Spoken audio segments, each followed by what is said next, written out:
Et bonjour à tous et à toutes et bienvenue sur ma chaîne. On se retrouve pour la troisième et dernière partie donc d'interprétation des cartes de l'oracle akashique.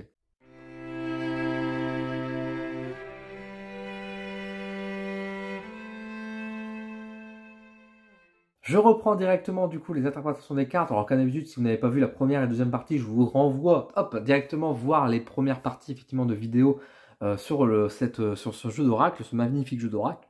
Je vous donne encore une fois mes interprétations personnelles ici et je continue du coup avec les dernières cartes à interpréter qui pour moi sont des cartes qui vont renvoyer vers des idées, vers des thèmes très spécifiques. Donc je les ai mis vraiment dans un seul paquet, mais il en reste quand même pas mal encore à vous présenter. Donc on va regarder ça tous ensemble. Et donc on va commencer tout de suite avec la première carte, donc qui est Akar. Akar pour moi va renvoyer vraiment sur le domaine sentimental, vraiment le côté amour, le côté sentimental, vraiment le côté cœur. Ça va être pour moi le couple de manière générale, ça va renvoyer vers le côté un peu fusion, le fait que ça se passe bien, le fait qu'il y a de l'amour ensemble. Ça peut être une carte aussi si vous êtes célibataire, par exemple, vous dire voilà, ça annonce du bon, en fait, on va dire, ça annonce la rencontre. Donc pour moi, c'est une carte qui est très douce, qui montre aussi que tout se passe bien, que voilà, c'est l'idée, c'est la connexion, c'est le fait de s'aimer. Finalement, c'est l'amour de manière générale. Donc c'est une très très belle carte à avoir avec Akar. Alors, Androgyne, on va en parler. Androgyne, c'est une carte qui pour moi, je ne l'interprète pas forcément comme il était marqué dans le livret parce que je ne suis pas trop en accord avec ce que la personne met dans le livret. Elle présente cette carte-là comme la carte inclusive, représentant les personnes transgenres, les différentes identités, etc. et les homosexuels de manière générale. Homosexuels, lesbiennes, etc. C'est très bien que le jeu d'oracle soit très ouvert à ça, moi j'y vois aucun problème. Par contre, ce que je suis un peu moins en accord, c'est que la personne nous dit que voilà, si on a cette carte-là, ça veut dire qu'on s'adresse à une personne homosexuelle ou binaire ou dans la transidentité. Et ça, je suis pas forcément en accord avec ça. Pour moi, c'est pas parce moi j'ai un peu peur fait des raccourcis qu'on peut faire avec ce genre d'interprétation où si on tire dans l'oracle un tirage sentimental et qu'on tombe sur cette carte-là, on va dire ah bah du coup t'es homosexuel. J'aime pas du tout ça. J'aime pas du tout ça. Bien que elle peut évoquer éventuellement effectivement l'homosexualité, la transidentité, le fait d'être non binaire, etc. Pour moi, je vais élargir l'interprétation générale en disant que ça va aller d'une part sur la question de l'identité de genre, mais l'identité aussi que ce soit sexuelle ou l'identité pour soi qui nous sommes-nous réellement, qu'est-ce qu'on va trouver, surtout que dans la plupart des tirages, on va pas forcément avoir la question nécessairement liée au sentimental ou quoi. Donc quand vous avez cette carte androgyne, pour moi, ça va venir vous poser la question de qui êtes-vous? Qui êtes-vous? Qu'est-ce que vous ressentez pour vous? Quelle image de vous? Qu'est-ce que vous voulez être? Qu'est-ce que vous voulez devenir? Mais pour moi, androgyne aussi va renvoyer, dans certains cas, vers la notion de sexualité. Voilà, pour moi, je vais utiliser la carte, celle-là, comme parfois la carte pour évoquer la sexualité de manière générale, le fait que bah, voilà, ça marche bien, etc. Et voilà, donc dans certains tirages sentimentaux, vous voyez que moi, quand j'ai androgyne, je ne vais pas dire que la personne est forcément homosexuelle ou quoi, mais je vais plutôt l'interpréter ici en termes d'énergie sexuelle et du coup de dire que c'est plus une carte qui peut évoquer la sexualité par exemple de manière générale, quoi. Et si la personne est homosexuelle, etc., eh bien je demande à la personne devant moi, c'est plus respectueux que de dire à la personne, ah bah, je vois que vous êtes homosexuel alors que la personne peut être hétéro ou inversement, etc. Donc voilà, c'était la petite mise au point par rapport à cette carte-là. Mais donc moi, pour moi, c'est interprétation de l'identité avant tout, l'identité de genre, l'identité de soi, et qui dans certains contextes peut évoquer pour moi la sexualité. Alchimia, donc Alchimia qui va envoyer vers l'alchimie, bah pour moi c'est le côté fusion. Voilà, c'est vraiment le côté fusion, c'est le côté vraiment on va mélanger des choses et ça marche très bien, il y a un super feeling, ça se connecte bien, vraiment voilà, on se sent bien. Vous voyez, c'est cette énergie au fond de soi que lorsque tout va bien, ça s'enchaîne en fait. On est en mode oh, j'ai une super patate, j'ai une super énergie, j'ai l'impression que tout me réussit, etc. Vous voyez, parce qu'on est en bonne forme et tout fonctionne comme des pièces de puzzle, vous voyez. Donc il y a un peu vraiment quand vous avez cette carte-là, pour vous dire juste ça fonctionne bien, ça marche, bonne alchimie, bonne réussite. Alors ça peut être fusionner des choses aussi, donc si vous avez un tirage sentimental, effectivement pour le couple, ça colle bien, ça se matche bien en tout cas. Donc une très bonne carte de manière générale à avoir, ça renvoie vers vraiment aussi ce côté de réussite et de succès. Ishtar, alors pour moi Ishtar, je vais la mettre un petit peu aussi avec Odin juste derrière parce que Ishtar, pour moi c'est la carte qui va remonter le féminin là où Odin va remonter pour moi plutôt le masculin. Voilà, donc si vous cherchez homme ou femme, vous pouvez vous amuser un petit peu avec ces deux cartes là. Si je reprends vraiment Ishtar, ça va renvoyer pour moi, alors ça va renvoyer vers la féminité de manière générale, mais ça va renvoyer aussi vers le côté séduction. La séduction, le plaisir, le fait de voir plaire, le côté, alors ça peut être le côté aussi bien-être, mais pour soi, vous voyez un peu le côté massage, esthétique, ça peut être la mode aussi, pourquoi pas dans un certain sens, vous voyez, c'est ce côté de plaire et c'est Aphrodite sur un certain aspect, vous voyez. C'est vraiment une carte qui va, pour moi, révéler vraiment le côté de la beauté de manière générale. Là où Odin, alors lui on s'éloigne un peu de la beauté, on va avoir beaucoup plus les cartes qui vont éveiller ici plutôt le côté viril, on va dire la virilité, mais le côté vraiment du coup du masculin, le côté guerrier, justement le côté on part au combat, le côté on se laisse pas faire, le côté aussi très yang finalement, on a le yin, on a le yang, il y a ce côté vraiment on va dire effectivement on va dire de passage à l'acte, mais aussi ce côté de défoncer des portes, de passer, d'aller de l'avant, de vraiment savoir se défendre. C'est pas forcément qu'une carte qui va dire on va de l'avant. Encore une fois, on a Acta qui va vraiment dire il faut passer à l'acte. Odin va ici dire juste qu'on a les capacités aussi de pouvoir agir. On a les capacités de pouvoir agir, on est capable, on peut déplacer des montagnes, on a un côté, encore une fois, yang qui est très marqué avec Odin et très viril qui peut être aussi très guerrier, évidemment. Alors Néo pour moi c'est vraiment, on va dire de manière générale, la naissance et la nouveauté. Néo ça va parler pourquoi pas du futur dans un certain sens, hein, dans un certain cas, mais pour moi c'est vraiment ce côté de projet, de plan, etc. Ça va pas, on peut penser un peu à la naissance, oui, mais c'est pas la naissance forcément, on va dire accouchement avec les enfants, etc. Parce qu'il y a une autre carte qui évoque ça, mais pour moi Néo c'est vraiment la nouveauté, quelque chose qui apparaît qu'on n'avait pas, du neuf. Voilà, mettons ça plutôt sur le côté neuf, je dirais qu'il y a un 9 en bas. Euh, voilà, nouveauté, quelque chose qui change, mais de positif. Nouveau projet, nouveau départ, nouveau couple, pourquoi pas. Ouais, vous voyez, c'est vraiment ce côté neuf, encore une fois. Eiwa. Alors Eiwa, pour moi, ça va renvoyer. Alors ça renvoie vers le côté monde, donc ça renvoie vers Gaïa, la planète, la Terre de manière générale. Ça va renvoyer donc à la côté nature. Hein, le côté bas, on voit qu'il y a les différents aussi symboles des différents éléments. Donc ça renvoie vers la nature, ça renvoie vers l'écologie, hein, dans un certain sens. L'écologie, donc l'écologie dans son sens large en fait. C'est-à-dire que dans l'écologie, on peut penser bien sûr à la planète, le fait de trier ses déchets, etc. Mais ça peut être aussi tout simplement avoir une bonne écologie. Si par exemple dans un couple vous avez ce côté-là, bon, clairement, on vous dit pas, bon, il est temps de mettre du compost dans votre couple, quoi. C'est pas pour ça. C'est pour vous dire aussi peut-être que votre couple, il y a un souci lié au monde où vous êtes. Dans votre foyer, peut-être c'est pas le bon endroit. Peut-être qu'il y a des gens extérieurs qui viennent, on va dire, amener des choses négatives dans votre couple, etc. Et encore une fois, c'est la question de l'écologie au sens large du couple, dans le sens où votre couple, ou dans quel contexte, où il est situé. Donc là, je prenais l'exemple du couple, mais ça peut être aussi au travail.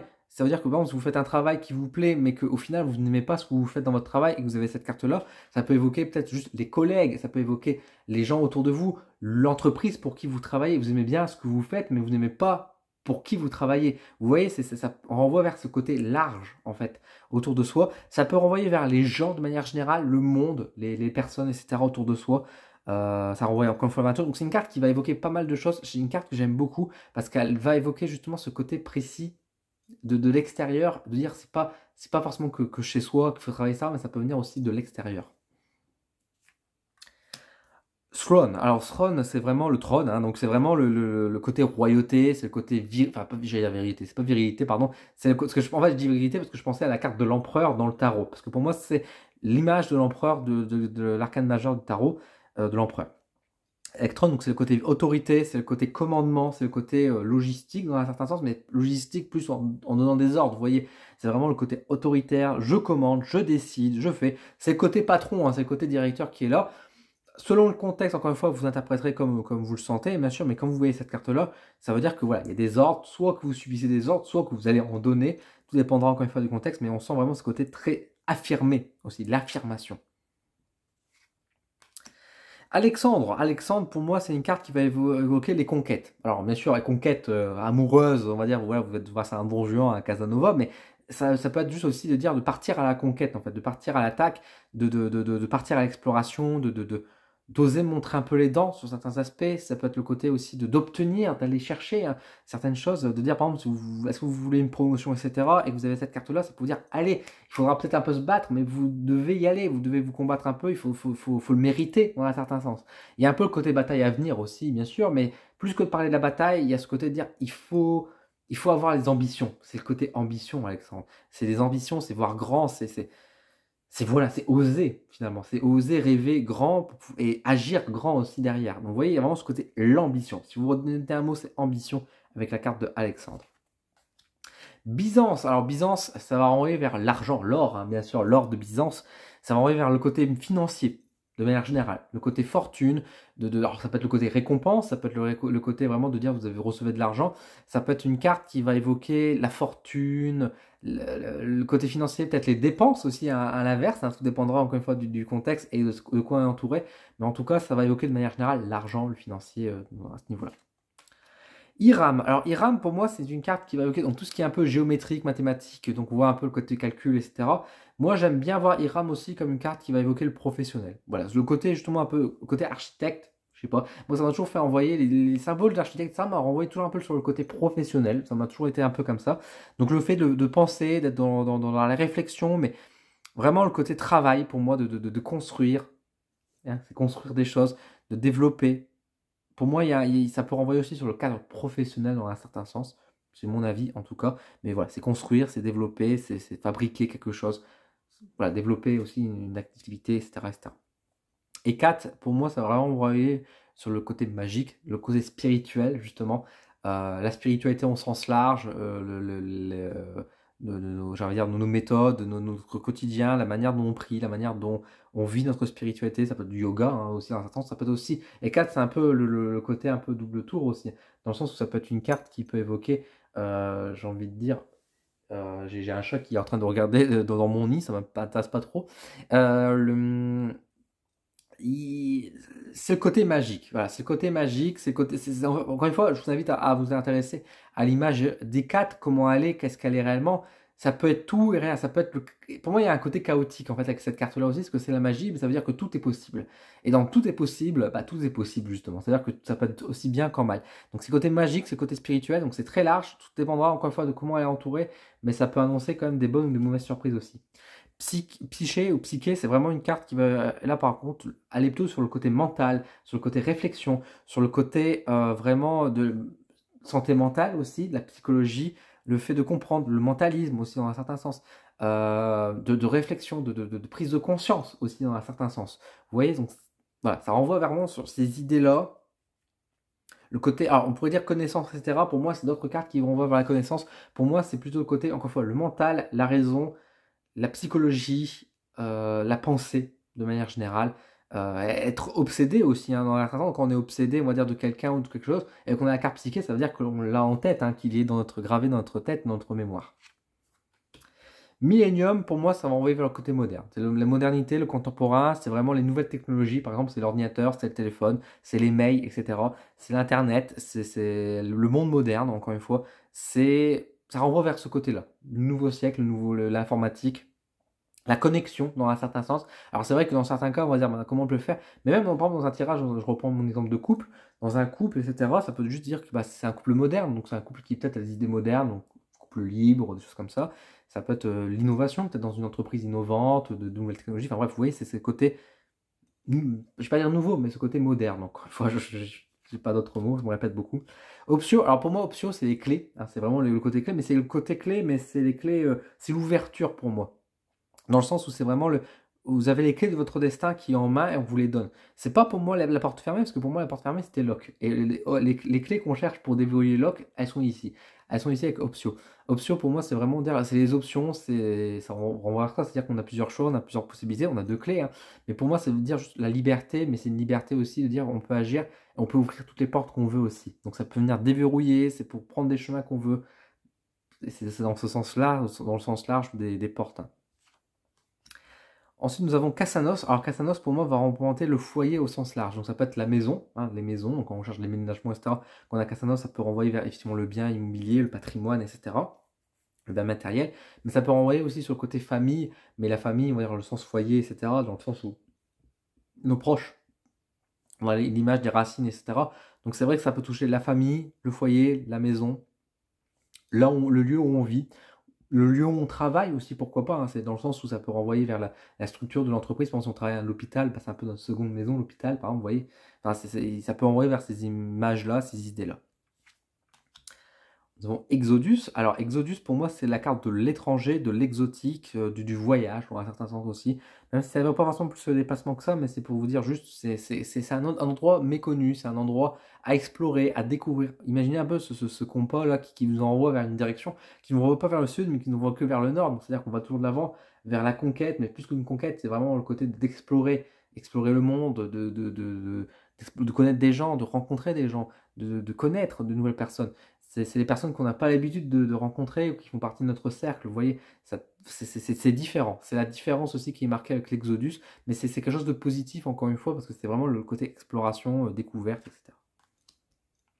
Alors, karma, le karma, c'est le karma, hein, j'ai envie de dire. C'est vraiment le côté conséquence des choses. On a le boomerang, hein, c'est tous les actes qu'on fait à une conséquence qui vont nous revenir dessus. Positif ou négatif, tout dépendra de comment la carte est entourée, de ce qu'elle va vouloir signifier. Mais en tout cas, le karma, c'est juste le retour du bâton, c'est le boomerang qui nous revient en pleine figure. C'est les conséquences de nos actes. Et quand on a la carte du karma, c'est pour dire qu'il y a quelque chose qui a été fait dans le passé, qui va nous revenir dessus, ou que les actes qu'on a l'intention de faire auront une conséquence et qu'il faut bien réfléchir à ce qu'on fait. Aléa, c'est le hasard. Le aléa, c'est vraiment le côté, la carte du hasard, le côté bonne surprise, enfin bonne surprise, bonne ou mauvaise surprise, c'est vraiment le côté inattendu en tout cas. C'est le hasard de la vie en un certain sens. Alors on dira le hasard n'existe pas, effectivement. Du coup, aléa est plus encore une fois le côté de l'inattendu, de la surprise, de... Parfois on cherche des réponses. Quand je vais rencontrer mon amour, on tourne sur la carte de l'aléa, on vous dit ça se fera comme ça. C'est pas dans un lieu précis, ça se fait pas dans un lieu tel et ça. On vous donnera pas la réponse, c'est juste naturellement, au bon vouloir de votre chemin, comme ça, sans que vous sachiez réellement pourquoi. Bien sûr qu'il y a un pourquoi à tout ça, mais qui est tellement subtil que vous ne perçoit pas. Voilà, tout simplement, c'est le hasard encore une fois. Le mat, ici, pour moi, c'est une carte qui va évoquer plutôt le destin. Moi, quand je vois cette carte mat, pour moi, c'est pour dire qu'il y a quelque chose de destin, c'est marqué. C'est un peu la carte de fatalité, mais quand je dis fatalité, on dit toujours c'est une carte très négative et très, très néfaste. Pour moi, c'est le côté où c'est pas forcément la fatalité mauvaise, ça peut l'être, mais ça peut être aussi simplement dire que on devait vivre ça, on devait traverser ça, c'était ainsi, on était entraîné dans la roue en fait, et que une fois que la roue était lancée, on pouvait plus faire marche arrière, et que du coup, on est obligé de vivre ces choses-là pour pouvoir avancer, pour se débloquer, parce qu'il faut nettoyer ces choses-là, ou peut-être parce qu'on doit vivre ces expériences-là pour pouvoir re-avancer et avoir l'expérience et la force nécessaire pour pouvoir continuer. Donc pour moi, le maths, c'est vraiment le destin. Job, alors job, ça renvoie pas vers le professionnel, hein, c'est parce que c'est marqué le job qui est dessus. Job, c'est par rapport aux évangiles, etc. C'est le temps. C'est l'image du temps, donc ça peut renvoyer sur l'idée de lenteur, de retard, que c'est long, etc.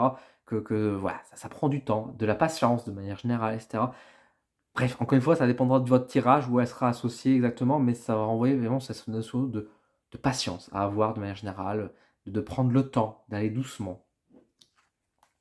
Liviosa, alors Liviosa, c'est une carte qui est un peu complexe à mon sens parce que c'est une carte qui va évoquer un peu le côté de s'élever, mais en même temps on avait d'autres cartes qui évoquent aussi l'élévation, donc il y a le côté un peu magique, il y a le côté, pour moi ça renvoie un peu sur le côté un peu enfantin, naïveté, sur certains aspects, l'imaginaire, on va dire aussi, la création, l'innovation, l'aspiration dans beaucoup de sens. Donc c'est une carte qui a beaucoup de choses que dans certains cas on pourrait dire ça peut venir élever quand on dit Leviosa et non pas Liviosa, mais qu'on en renvoie, on soulève quelque chose, mais ça peut être aussi la magie, ça peut renvoyer encore une fois ce que je vous disais, le côté un peu naïf, le côté imaginaire, inspirant, enfin bref, pour moi il y a un côté un peu enfant intérieur aussi qui s'anime, magique, enfin vous voyez, c'est relié à beaucoup de choses, Liviosa, et c'est compliqué à traduire comme ça parce que pour moi, en elle-même, il y a tellement d'autres cartes qui vont évoquer un peu la même chose qu'au final, tout dépendra du contexte, mais elle pourra donner peut-être une impulsion intéressante, une subtilité en plus. Sigil, pour moi, ça va envoyer vraiment tout ce qui est lié à l'écriture de manière générale. Donc ça peut être les papiers, ça peut être l'administratif, ça peut être les contrats, ça peut être les signatures de contrats, hein, d'ailleurs, des choses comme ça. C'est le fait que ce soit marqué, que ce soit marqué, qu'il y ait des preuves qui s'est acté, il y a du matériel aussi. Enfin, vous voyez, il y a quelque chose de concret, en fait, avec le sigil qui est présent. Donc voilà, donc tout ce qui est par exemple divorce, ça, on peut imaginer les signatures de divorce ou les biens à partager. Enfin, contrat de travail, mariage, aussi dans un certain sens, on va se marier, on va faire des promesses, et ça va être acté. Vous voyez, l'administratif, encore une fois, on sent qu'il y a quelque chose de solide qui est derrière, quoi. Judiki va renvoyer vers la justice, donc la justice, la loi, les règles, enfin ça peut renvoyer vers l'administratif dans un certain sens, oui, mais comme je dis, il y a le sigil qui va un peu de deux, donc ça dépendra encore une fois du contexte, mais Judiki, encore une fois, plus justice, loi, État, pourquoi pas, gendarmerie, etc. En vrai, vous mettez ce que vous voulez derrière. Mais bien sûr, il y a un côté aussi côté équilibré. Hein, c'est pas parce que vous, dans un cadre sentimental, vous avez ça, on va dire, ah mon Dieu, enfin, le mec, il a des problèmes de justice, vous savez, c'est un policier. Ça peut vouloir dire aussi simplement que le mec est sain, est peut-être équilibré, qui est droit dans ses bottes, etc. Bref, ça envoie vers l'image de la justice, de l'équilibre, de la loi, etc. Poupeau. Alors Poupeau, c'est la carte de la naissance, mais pour moi qui va envoyer vers les enfants. Voilà, vous voyez, donc on parlait des enfants tout à l'heure, de la naissance, de l'accouchement, de vraiment des enfants en bas âge, de la naissance, oui, de tout ce qui peut lier. Alors on pourrait parler un peu de l'enfant intérieur, dans certains cas, oui, pourquoi pas, même si l'enfant intérieur, je le vois peut-être plus avec les vieux, ça. Ici, on est vraiment sur le côté enfant, bébé, le côté naissance, encore une fois, grossesse, voilà, tout ce qui peut être lié à ça. Concile, alors Concile, c'est une carte qui va évoquer pour moi les réunions. Le côté de se rencontrer, de se voir, de partager, mais enfin partager dans le sens où on va se mettre à table pour discuter, pour de réconcilier, etc. C'est le côté vraiment réunion, c'est le côté vraiment, alors ça peut être réunion professionnelle, ça peut être réunion amoureuse, hein, on va faire un premier date par exemple, vous voyez. Donc c'est ce côté, on se retrouve, voilà, on se donne rendez-vous, on se retrouve, on partage, on a un bon échange, ça peut être là aussi débattre, voilà, à un certain sens, un lieu de débat, etc. Mais ça se fait sur un lieu de rencontre. Je le dis encore une fois beaucoup, mais c'est ce que je pense. Zoar, pour moi, c'est vraiment le côté, on va dire, étude. Le côté étude et savoir, c'est les connaissances. Donc ça peut renvoyer vers l'école, ça peut renvoyer vers l'université, ça peut être le côté formation également, le côté apprentissage de manière générale. Donc les connaissances, le savoir, l'apprentissage, les formations, enfin voilà, tous ces domaines-là, pour moi, est représenté par Zoar. Tacite, pour moi, c'est une carte qui va venir dire une chose, on se tait. Je pourrais dire que vulgairement, ça vous dit quelque chose mais au final, c'est vraiment dire se taire, se retenir, se cacher, se préserver, reculer dans un certain sens, c'est ne pas forcément agir. C'est ce côté de dire ne fais rien, laisse faire les choses, ne dis rien, ne fais rien. Voilà, on se tait, c'est naturel. Ça peut, alors bien sûr, quand on dit qu'il y a un accord tacite, c'est-à-dire qu'on n'a pas besoin de parler, c'est évident. Ça va un peu dans ce sens-là aussi, c'est le fait vraiment de dire je ne fais rien, je ne touche à rien. Et c'est intéressant d'avoir une carte où on vous dit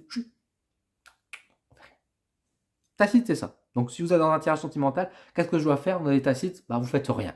Vous n'avez rien à faire, vous attendez, vous laissez faire, vous voyez les autres cartes qu'elles vous disent, mais là, vous dit n'agissez pas.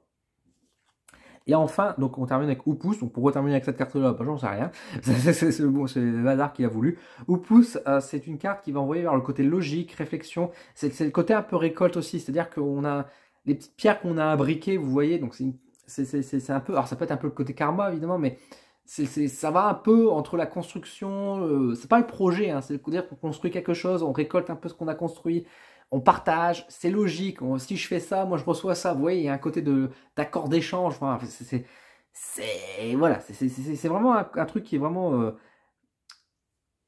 très spécial, encore une fois, à interpréter comme ça, mais ça fait sens en fait, dans le sens où si on a une carte comme ça, encore une fois, je prends dans le sentimental, on a cette carte-là, c'est pour dire que bah, les choses suivent leur train. Ça peut être le côté routinier, hein, tout simplement aussi, qui peut être évoqué là-dessus. Donc la routine, le fait que ça continue, la suite logique, si je fais ça, il se passe ça, le côté raisonnement. Donc ça peut être intéressant dans certains tirages par professionnels pour dire voilà qu'est-ce qu'il faudrait se travailler. Donc on voit un travail peut-être un peu carré, etc. Bref, encore une fois, il faut voir les autres cartes qui l'entourent pour pouvoir bien interpréter la carte au pouce. Et voilà, donc nous avons fait le tour du coup pour les différentes cartes de l'oracle akashique. J'espère maintenant qu'en tout cas, grâce à ces 3 vidéos, vous en savez un peu plus sur ces cartes, ça vous a inspiré, en tout cas que ça va vous aider à mieux interpréter les cartes. N'hésitez pas à me dire encore une fois en commentaire quelles sont les cartes si vous avez le jeu, si vous dans ce jeu-là, comment vous interprétez les cartes, comment vous inspirez, partagez un peu votre raisonnement, c'est toujours très intéressant de voir ce que vous dites, et on partage un peu chacun, on s'entraide ensemble, j'ai envie de dire. Merci également à toutes les personnes qui vont passer par le lien d'affiliation, peut-être qu'à la fin de ces 3 vidéos, vous vous êtes dit, génial, j'adore ce jeu, j'ai envie de l'avoir, ça m'a convaincu de le prendre, je vous mets un petit lien d'affiliation. Soutenez avant tout les librairies, soutenez avant tout les petits commerces, mais si vous voulez me soutenir personnellement, merci beaucoup, grâce à ce lien d'affiliation, je peux financer un petit peu mon entreprise grâce à ça. Également, je remercie tous les membres Coup de pouce d'Odin, donc tous ces membres qui suivent un abonnement pour me soutenir financièrement chaque mois et ils reçoivent en échange plusieurs bonus. Donc n'hésitez pas à rejoindre hein, si vous voulez me soutenir personnellement. Merci beaucoup à ce niveau-là. Vous recevrez beaucoup d'avantages aussi grâce à ça. Et puis bah voilà. Merci d'avoir regardé cette vidéo, merci de m'avoir soutenu. Je vous dis à très vite sur ma chaîne pour de nouveaux contenus. Prenez soin de vous.